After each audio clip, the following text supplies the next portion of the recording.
কোরআন যদি সমাজে কায়েম হয়ে যায়, এই কোরআনের প্রতিটি বিধান জাতির উপর অটোমেটিক চালু হয়ে যাবে।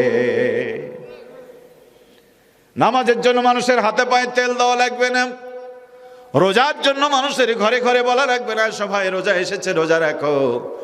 কোরআনের সমাজ যখন কায়েম হয়ে যাবে, মুসলমান দাবিদার প্রত্যেকটি মানুষ নামাজ পড়তে বাধ্য, রোজা রাখতে বাধ্য, নারীরা পর্দা করতে বাধ্য, সুদের ব্যবসা ছাড়তে বাধ্য, মদ ঘুষ ছাড়তে বাধ্য হবে। এক ওমর একটা আইন করে আপন সন্তানকে পিটায় মারার কারণে গোটা অর্ধেক পৃথিবী থেকে খলিফা ওমর রাজ্যে মদ পান করা তো দূরের কথা, ঘরের ভিতরেও কেউ মদের বোতল রাখার সাহস রাখতো না। বলেন ঠিক কিনা?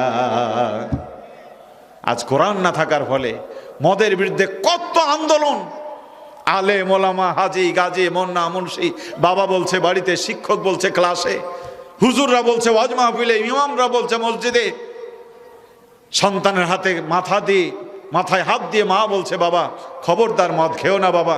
ওয়ালের মধ্যে লেখা হচ্ছে মাদককে না বলুন, পুলিশ ঘুরে বেড়াচ্ছে, মাদক নিয়ন্ত্রণ অধিদপ্তরের কর্মকর্তারা ঘুরে বেড়াচ্ছে।